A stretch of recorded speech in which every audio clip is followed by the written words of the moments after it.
Hello hunters, क्या हाल चाल है आप सभी के। आई होप आप सब लोग सही होंगे, पढ़ाई में व्यस्त होंगे और मस्त होंगे। दोस्तों, आज के इस वीडियो के अंदर हम लोग देखने वाले हैं विकास की विभिन्न अवस्थाएं। देखिए, रीट 2025 को ध्यान में रखते हुए हमने यहाँ पर साइकोलॉजी के सिलेबस को स्टार्ट किया है विद ट्रिक आपको याद करवाना। 2 प्लेलिस्ट में बना चुका हूँ, मनोविज्ञान का परिचय ट्रिक नाम से और एक यूनिट फर्स्ट नाम से भी एक आपको प्लेलिस्ट मिल जाएगी, बाल विकास यूनिट फर्स्ट रीट 2025 के लिए। तो आप लोग सारे के सारे वीडियोज वहाँ पर जाकर के देख सकते हैं। चैप्टर नंबर 3 है ये। इसके अंदर हम लोग बात करने वाले हैं कि किसी भी बच्चे का जब विकास होता है तो वो किन किन अवस्थाओं से होकर के गुजरता है और उन अवस्थाओं की क्या क्या विशेषताएं हैं, उन अवस्थाओं के बारे में किस किस मनोवैज्ञानिक ने क्या क्या परिभाषाएं दी थी, उन सबको जो है हम लोग ट्रिक के माध्यम से यहां पर याद करने वाले हैं। मेरी गारंटी है एक बार इन सब चीजों को आप लोग देख लोगे, उसके बाद में कभी भी नहीं भूलोगे। तो चलिए शुरुआत करते हैं। सबसे पहले, किसी भी बच्चे की विकास की विभिन्न अवस्थाओं में कौन कौन सी अवस्थाएं होती है जो कि हमारी पॉइंट ऑफ व्यू से इंपॉर्टेंट है। शिशुअवस्था, बाल्यावस्था और किशोरावस्था। ठीक है, शिशुअवस्था, बाल्यावस्था और किशोरावस्था। इसके बाद में भी प्रौढ़ावस्था आती है, वृद्धावस्था आती है, लेकिन वो हमारे सिलेबस के अंदर नहीं है, आउट ऑफ सिलेबस है। हमारे सिलेबस के अंदर तो यही है, क्योंकि हम जिस विद्यालय में अब जाएंगे उसके अंदर जो बच्चे हैं वो सारे के सारे केवल इन्हीं 3 अवस्थाओं के अंदर ही मिलने वाले हैं। तो हमारे लिए यही तीनों की तीनों अवस्थाएं इंपॉर्टेंट हैं। सबसे महत्वपूर्ण अवस्था यदि माना जाता देखा जाए तो ये सबसे महत्वपूर्ण अवस्था कौन सी है? सबसे महत्वपूर्ण शिशुअवस्था है।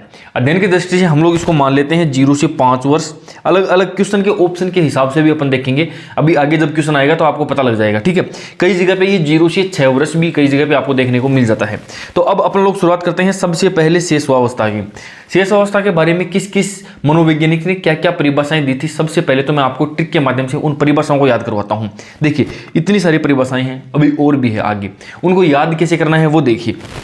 मनुष्य को जो कुछ भी बनना होता है वह 4-5 वर्ष में बन जाता है। इंपॉर्टेंट परिभाषा है ये। किसकी है? ये फ्राइड की है। किसके लिए है? ये शिशुअवस्था के अंदर है। एक बात देखना आप, शिशुअवस्था की यदि मैं बात करता हूं तो शिशुअवस्था किस प्रकार से आप लोग रिलेट कर पाओगे? शिशुअवस्था मतलब किसी भी मनुष्य के जीवन की, यानी एक व्यक्ति यहां से लेकर के यहां तक 100 वर्ष का होता है तो सुबह सुबह यानी सबसे पहले प्रातः का जो टाइम होता है ना, सबसे जल्दी यानी सबसे पहले, या 0 से 5 वर्ष का जो समय होता है उसको हम लोग शिशुअवस्था मान लेते हैं। अब एक दिमाग के अंदर शिशुअवस्था को याद करने के लिए हम याद कर लेंगे जल्दी, यानी सबसे पहले प्रारंभ में। सुबह से उठते एक मेहमान आया और वो आया जल्दबाजी में था वो थोड़ा, तो बोला मेरे को क्या है ना भाई, हमने बोला कि मेहमान के लिए नाश्ता बनाओ, तो बोले ज़्यादा टाइम है नहीं मेरे पास में, 4-5 मिनट में कुछ फ्राई होता है तो लेके आ जाओ आप। देखो, 4-5 मिनट के अंदर कोई भी चीज़ आप फ्राई करके ला सकते हो तो ले आओ। वो मेहमान कब आया था? सुबह सुबह, जल्दी, उसको जाना था कहीं पर। ठीक है, फ्राई तो नहीं कर सकते, तो उसने कहा कि एक काम करो, एक शिला है ना, वो पत्थर वाली शिला, उसके ऊपर चटनी बांट लाओ तुम। वो आधार शिला जो है ना आपकी, जो शिला है ना आधार शिला, 5 मिनट में उसके ऊपर चटनी बांट के लेके आ जाओ, फ्राई करके ले जाओ। ठीक है, देखो ये 2 चीज़ें हैं। अब मैंने सुबह सुबह क्यों बोला? सुबह सुबह से शिशुअवस्था कर लेना आप लोग। दिन की शुरुआत सुबह सुबह से होती है, किसी भी मनुष्य के जीवन की शुरुआत भी शिशुअवस्था से होती है। तो कुछ भी बनाना है ना, वो 4-5 मिनट में फ्राई करके ले आ जाओ। तो फ्राई करने वाली तो कोई चीज़ थी नहीं, तो उसने कहा कि शिला यानी पत्थर के ऊपर कोई चीज़ बांट लो यार, मिर्च चटनी बांट लो। ठीक है, और उसको फ्राई कर लेना आप। तो ये हो गया ना। देखो, फ्राइड की 2 परिभाषाएं हैं। शिशुअवस्था जीवन की आधारशिला है, ये बात भी कही थी। मनुष्य को जो कुछ भी बनना है वो पहले 4-5 वर्ष में ही बन जाता है, ये फ्राइड की है। इंपॉर्टेंट परिभाषा है, ये आ सकती है एग्जाम के अंदर। ठीक है दोस्तों, अब बढ़ते हैं अपन आगे। बात कर रहा था मैं शिशुअवस्था की, सुबह सुबह की, जल्दी, दिन की शुरुआत हो या किसी भी साल की शुरुआत हो। साल की शुरुआत होती है जनवरी-फरवरी से, शिशुअवस्था की शुरुआत होती है, किसी भी मनुष्य के जीवन की शुरुआत भी होती है शिशुअवस्था से। फरवरी के अंदर एक त्यौहार आता है, क्या आता है? Valentine day. त्यौहार तो क्या ही है, वैलेंटाइन डे, अपन ने बना रखा है त्यौहार। तो किसी को भी अपने प्रेम का इजहार करना है, किसी को बोलना है लव यू सब यू, तो वो कब बोलेगा? उसके लिए आदर्श काल क्या होगा? उसका आदर्श काल वैलेंटाइन डे होगा, जो कि कब आएगा? साल के शुरुआत में, साल की शिशुअवस्था में आ जाएगा, फरवरी में आ जाएगा। ठीक है, वैलेंटाइन डे। और सर्वाधिक संवेदनशील काल भी है। गलती से पकड़े गए तो जूते भी पड़ेंगे, बजरंग दल वालों के धक्के चढ़ गए तो वो क्या करेंगे? सर्वाधिक संवेदनशील काल भी अपने लिए बन जाएगा। प्लास्टिक एज, सबसे ज्यादा प्लास्टिक के गिफ्ट उसी दिन दिए जाते हैं। समझ गए ना आप लोग। अब बढ़ते हैं अपन आगे। देखो, वाटसन ने क्या कहा था? शिशुअवस्था सीखने का तीव्रतम काल है। 3 चीजें हैं यहाँ पे, शिशुअवस्था, वाटसन और तीव्रतम। तीनों को कैसे रिलेट करेंगे? देखो, शिशुअवस्था का तो से आ गया, वाटसन का सन आ गया। सन भी कब उगता है? सन भी सुबह सुबह उगता है, दिन की जब शुरुआत होती है। शेष अवस्था के अंदर सन उगता है तो आदमी कैसे काम करता है? आदमी करता है स्पीड से। शेषवावस्था, सन, स्पीड या तीव्रतम काल, ये तीनों की तीनों चीजें, शेषवावस्था, सन उगते ही शेष स्पीड से सारे काम करता है। इजीली याद हो गया ना? देखो ये तीव्रतम काल यदि आपके दिख गया ना आपको, तो सीधा सीधा सन से रिलेट कर लेना आप लोग, ठीक है। सबसे ज्यादा इंपॉर्टेंट परिभाषा यही है। कौन सी? देखो 20वीं शताब्दी बालक की शताब्दी कहा जाता है। किसने कही है? ये क्रो एंड क्रो ने कही है। 20वीं शताब्दी बालक की शताब्दी, बालक की शताब्दी किसने कहा है? क्रो एंड क्रो ने कहा है। वेरी वेरी इंपॉर्टेंट है, इसको याद कर लेना आप लोग, बगैर ट्रिक के याद कर लेना आप लोग इसको, ठीक है दोस्तों। बालक की शताब्दी कहा है, किसने कहा है? क्रो एंड क्रो ने। अब बढ़ते हैं अपन आगे और देखते हैं क्या। शिशु शीघ्र ही अपने आसपास की वस्तुओं के संदर्भ में जिज्ञासा उत्पन्न करने लगता है। एक छोटा बच्चा होता है तो अपने घर के आसपास में पहले क्या कागले आते थे ना, कौवे, कौवा आता था तो वो कहाँ कहाँ बोलता था। बच्चा पूछता है ये क्या है माँ? कौवा है। ये क्या है? कौवा है। क्या? कौवा। क्या? कौवा। वो बार बार पुनरावृत्ति करता रहता है। तो शिशु की ये विशेषताएं भी हो जाएगी और वो कौवे को देखते ही क्या करेगा? उसके अंदर क्या आ जाएगी? जिज्ञासा उत्पन्न हो जाएगी उसके अंदर। तो शिशु शीघ्र ही अपने आसपास की वस्तुओं के संदर्भ में जिज्ञासा उत्पन्न करने लगता है। बच्चा जब बाल्यावस्था में प्रवेश कर जाता है ना, तब तक तो वो समझ जाता है कि ये कौवा है, ये मोर है, ये तोता है, ठीक है ना। ज़्यादातर चीज़ों के बारे में समझ जाता है। लेकिन जब वो शिशु होता है ना, तभी उसके अंदर क्रो को देख करके जिज्ञासा आती है, ठीक है। अब देखो 5 वर्ष की अवस्था शरीर व मस्तिष्क के लिए बड़ी ग्रहणशील होती है। ये किसने कहा है? ये कहा है न्यूमैन ने। न्यूमैन का मतलब क्या होता है? न्यू मैन यानी नया आदमी।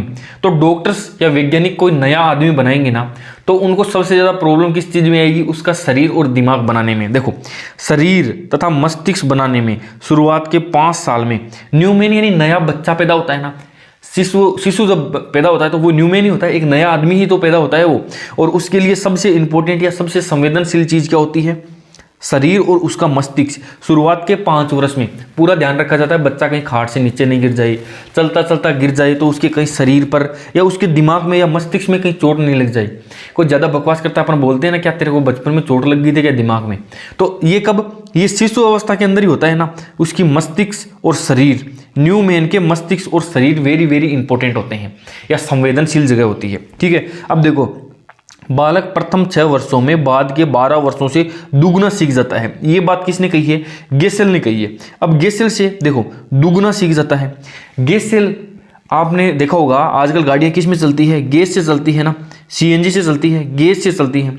और गैस से जब से गाड़ियाँ चलनी शुरू हुई ना, वो दुगना एवरेज देती है। पहले 6 किलोमीटर चलती थी, आजकल 12 किलोमीटर चलती है गाड़ी।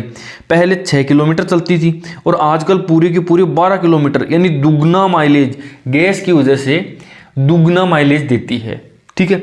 इससे याद कर लेंगे हम, बालक प्रथम 6 वर्षों के बाद में, बालक प्रथम 6 वर्षों में बाद के 12 वर्षों से दुगना सीख जाता है। यह गाड़ी दुगना एवरेज देती है। ये किसने कहा? गेसेल ने, गैस की वजह से, ठीक है।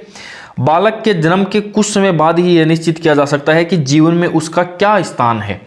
और ये बात किसने कही? ये बात कही है एडलर ने। उसका क्या स्थान है? एडलर ने कही। देखो एडलर से हम लोग कर लेंगे डॉलर। डॉलर क्या स्थान है? क्या स्थान है किसका? रुपये का।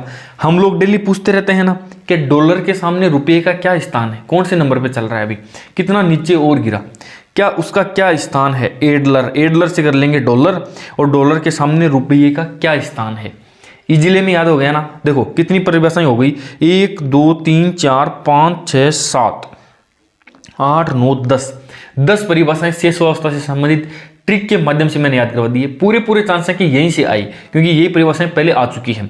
सबसे ज़्यादा इंपॉर्टेंट की यदि मैं बात करूँ तो फ्राइड की ये है और इसके बाद में क्रो एंड क्रो की ये 20वीं शताब्दी बालक की शताब्दी है। ये सबसे ज़्यादा इंपॉर्टेंट 2 परिभाषाएं हैं, इनको याद कर लेना। बाकी तो मैंने सारी की सारी आपको याद करवाई दी है ट्रिक के माध्यम से, अब याद हो गई होगी। अब बढ़ते हैं अपन आगे। देखो शेषावस्था की प्रमुख विशेषताएं। किसी भी शिशु के अंदर उसकी विशेषता क्या होती है? एक छोटे बच्चे को आप अपने दिमाग के अंदर एक इमेज बनाइए, एक छोटे से बच्चे को देखिए, क्या क्या विशेषताएं उसकी हो सकती है। आपके आसपास में भी होगा, आपका भी हो सकता है, ठीक है, या कोई रिश्तेदार का बच्चा होगा। दिमाग में उसका इमेज लेकर के चलिए। वो एक सवाल को कितनी बार पूछता है? ये क्या है? कौवा है। ये क्या है? कौवा है। कौवा कौवा, पापा पापा, मम्मी मम्मी, बोलता रहता है ना वो बार बार बार बार। इसका मतलब क्या है, उसके अंदर अनुकरण करने की प्रवृत्ति पाई जाती है। वो बार बार किसी भी चीज़ को रिपीट करता रहता है। अब दूसरों के ऊपर उसकी पूरी तरह से निर्भरता रहती है। खाना हो, पीना हो, चलना हो, सारा कुछ किस पे होगा, दूसरे के ऊपर इसका निर्भर होगा। कितना कितना अच्छा है, कितना मतलब अपन एक बच्चे को दिमाग में लेकर के चलते हैं तो ये सारी की सारी विशेषताएं उसके अंदर होती है, अपने को पता है। नैतिकता उसके अंदर होती है क्या? बिल्कुल भी नहीं होती है। न वो नैतिक होता है, न वो अनैतिक होता है। उसको उसका जो पूरा का पूरा व्यवहार जो होता है ना, वो उसका मूल प्रवृत्तियों के ऊपर आधारित होता है। मूल प्रवृत्तियां किसने दी थी? मैकडूगल ने दी थी। उसके ऊपर भी अपन लोग जो है जल्दी वीडियो लेकर के आएंगे, ठीक है। आदतों के विकास का स्वर्ण काल होता है किसी भी बच्चे के अंदर। यदि आपको कोई अच्छी आदत डालनी है या कोई बुरी आदत उसके अंदर डल गई है तो वो कब, वो शेषावस्था की उसकी आदत होगी। ध्यान रखना, आप कोई अच्छी आदत डालनी है तो शेषावस्था सबसे बेस्ट काल होगा। आदतों के विकास का स्वर्ण काल है, जो उसके अंदर सबको प्रणाम करना, सबका सम्मान से बात करना, नहाना धोना, बाल काटना। एक बच्चा जो शुरुआत से ही साफ सुथरा रहता है ना, आप लोग उसको जब वो जीवन में जब वो बड़ा हो जाएगा तब भी अपन लोग देख करके अंदाज़ा लगा सकते हैं कि किस प्रकार से जो है इसके जीवन के अंदर आदतों का विकास इसके शेषवा काल के अंदर ही हुआ होगा, शेषावस्था के अंदर ही हुआ होगा। बाकी बड़ा होने के बाद में तो कहना ही नहीं मानता है, ठीक है, जिद करने लगता है। बाकी सबसे ज़्यादा इंपॉर्टेंट या सबसे आदतों के विकास का स्वर्ण काल यही है। कहते ही वो समझ जाता है कि हाँ यही सही है, यही गलत है। बड़ों को प्रणाम करना है तो हाँ भाई करना है। अपन लोग खुद करते हैं, वो अपने को देख के करता है। सीखने का आदर्श काल है, यह जीवन का स्वर्ण काल है। मानसिक विकास और शारीरिक विकास के अंदर तीव्रता पाई जाती है, ठीक है। मानसिक विकास और शारीरिक विकास के अंदर यहाँ पर स्पीड पाई जाती है, तीव्रता पाई जाती है, जल्दी जल्दी इसका विकास होता है। जबकि विकास की पूर्णता प्राप्त करता है वो किशोर अवस्था में जाकर के। काम प्रवृत्ति पाई जाती है, ये किसने कहा है काम प्रवृत्ति पाई जाती है? ये फ्राइड के अनुसार इसके अंदर काम प्रवृत्ति पाई जाती है। और ये काम प्रवृत्ति मुख्य और गुदीय प्रकार की जो है काम प्रवृत्ति पाई जाती है। जब अपन फ्राइड को पढ़ेंगे तो आपको पता लग जाएगा कि बच्चे के अंदर जो काम प्रवृत्ति होती है ना, वो उसके मुंह के अंदर होती है, इस शेषावस्था के अंदर। कैसे पता लगेगा? यानी उसको हाथ में आप कोई भी चीज़ खिलौना दे दो, वो सीधा मुंह के अंदर लेकर के जाएगा, ठीक है। कोई प्लास्टिक की चीज़ दे दो, कोई लकड़ी दे दो, कोई चाबी दे दो, कोई फ़ोन दे दो, जो भी चीज़ दोगे ना आप, उसका सीधा का सीधा वो मुंह के अंदर ही लेकर के जाएगा। तो काम प्रवृत्ति पाई जाती है फ्राइड के अनुसार। बच्चे के अंदर उत्सुकता बहुत ज़्यादा होती है, वो किसी भी चीज़ को लेकर के एक्स्ट्रा एक्साइटमेंट दिखाता है। समझ में आई ना बात आपकी? मानसिक विकास, शारीरिक विकास, ये सारे के सारे नॉर्मल से जो है बच्चे के अंदर गुण पाए जाते हैं। अब सबसे ज़्यादा इंपॉर्टेंट एक चीज़ जो है ना, वो यही है, जब बच्चा जन्म होता है तब उसमें कुछ प्रतिवर्त या रिफ्लेक्स पाए जाते हैं जो कि धीरे धीरे विलुप्त या इच्छित हो जाते हैं। प्रतिवर्त या रिफ्लेक्स का मतलब ये होता है कि बच्चे के अंदर कुछ ऐसे गुण पाए जाते हैं जिनके ऊपर खुद बच्चे का भी कंट्रोल नहीं होता है, अपने आप उसके अंदर ये चीज़ें पाई जाती हैं। जैसे देखना, उसके अंदर सबसे पहले एक चीज़ पाई जाती है जिसको क्या बोलते हैं अपन? रूटिंग बोलते हैं। रूटिंग का मतलब रूटिंग प्रतिवर्त। बच्चे के जब गाल के ऊपर अपन हाथ ऐसे घुमाते हैं ना, तो इसे मुंह फाड़ लेता है, मुंह खोल लेता है। इसको क्या बोलते हैं दोस्तों? इसको रूटिंग बोलते हैं।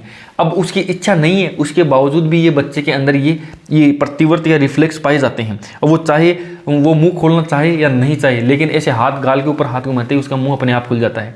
तो इसी को क्या बोलते हैं? इसी को प्रतिवर्त बोलते हैं। धीरे धीरे तो वो लुप्त हो जाते हैं। अब आज कोई ऐसे अपने कोई हाथ फेरा तो अपन झापड़ नहीं लगा दे खींच के, या फिर अपनी इच्छा होगी तो अपन मुंह खोलेंगे, अगर इच्छा नहीं होगी तो हम मुंह नहीं खोलेंगे। तो ये ऐच्छिक हो जाते हैं ना फिर, लेकिन बच्चे के अंदर ये अपने आप पाए जाते हैं। इसके अलावा एक और चीज़ पाई जाती है, सकिंग जिसको बोलते हैं, या जिसको चूसना बोलते हैं, ठीक है। बच्चे को कुछ भी चीज़ दे दो आप, वो सीधा मुंह के अंदर लेके जाएगा और उसको चूसना शुरू कर देगा। बस यही बच्चे के अंदर रिफ्लेक्स पाया जाता है। एक पकड़ होता है, पकड़ यानी बच्चे के आप ये बच्चे का हाथ होता है छोटा सा, उसके अंदर आप अपनी उंगली को ऐसे रखोगे, वो अपने आप न चाहते हुए भी वो पकड़ लेगा। यदि वो नींद में सो रहा है ना, तो भी आप उसकी जाकर के ऐसे उंगली को ऐसे उसके हाथ के ऊपर घुमाएंगे तो वो अपने आप पकड़ लेगा।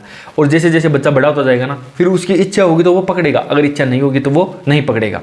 तो ये भी एक प्रकार का रिफ्लेक्स पाया जाता है। एक मोरो पाया जाता है, यानी छोटे बच्चे को पीठ के बल अपन ने लेटा लिया और यदि उसको अपन थोड़ा सा ऐसे ऊपर की तरफ झटका देते हैं ना, तो अपने हाथ और पैर को ऐसे फैला देता है। तो ये प्रतिवर्त भी बच्चे के अंदर पाया जाता है, ठीक है। अब देखो ये दिखा देता हूँ मैं आपको सारे के सारे।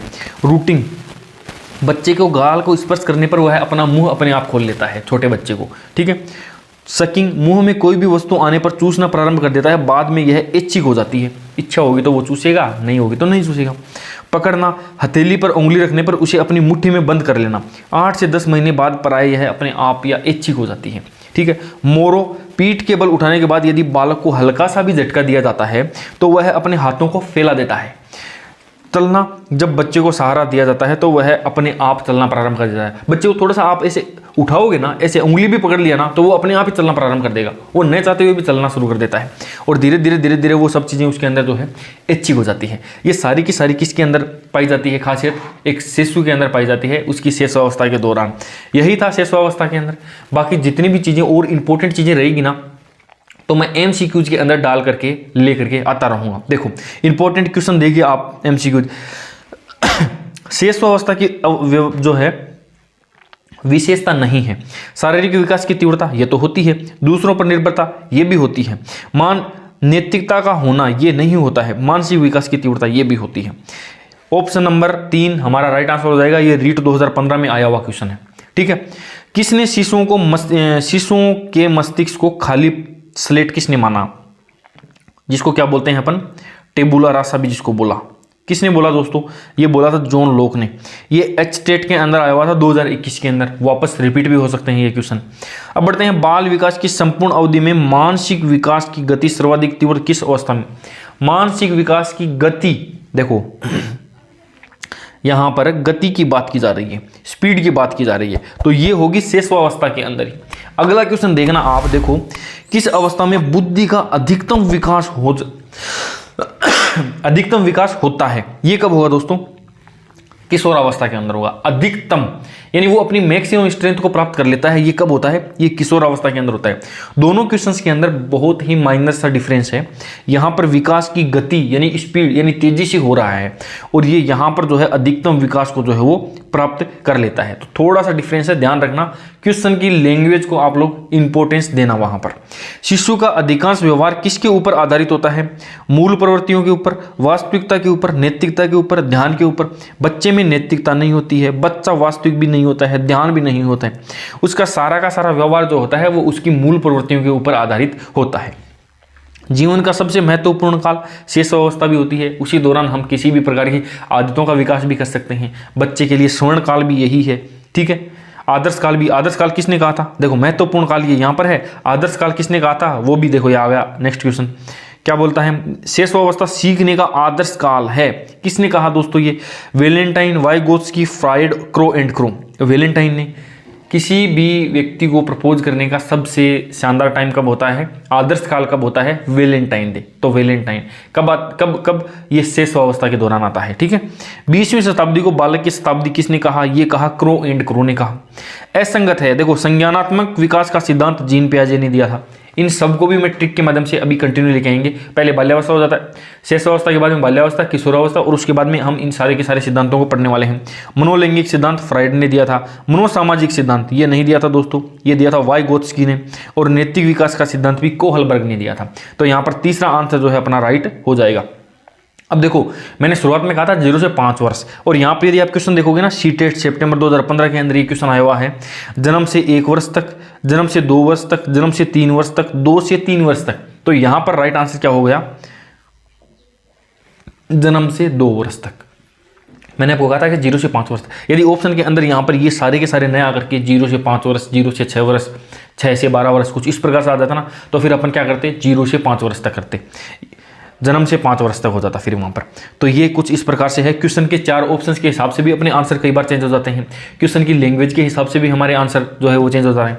उन सारी चीज़ों को आप लोग जो है ध्यान से देखिए। ठीक है दोस्तों, तो आज के लिए इतना ही। वीडियो कैसा लगा है? और भी बहुत सारी साइकोलॉजी को लेकर के मैं वीडियो लेके आने वाला हूँ। स्पीड मेरी थोड़ी सी कम है, जिसके लिए मैं माफ़ी चाहता हूँ, लेकिन अब मैं कोशिश करूँगा कि मेरी स्पीड बढ़े जल्दी से जल्दी, ज़्यादा से ज़्यादा मैं वीडियोज़ यहाँ पर लेकर के आऊँ। अगले 1 महीने के अंदर अंदर आपकी साइकोलॉजी का पूरा कोर्स मैं करवाने की कोशिश करूँगा। ठीक है, बाकी वीडियो कैसा लगा कमेंट बॉक्स के अंदर कमेंट करके जरूर बता दीजिए। चैनल के ऊपर पहली बार विजिट कर रहे हैं तो चैनल को सब्सक्राइब भी कर लेना। आज के लिए इतना ही, मिलते हैं किसी नई वीडियो में किसी नए टॉपिक के साथ। तब तक के लिए बाय बाय, टेक केयर।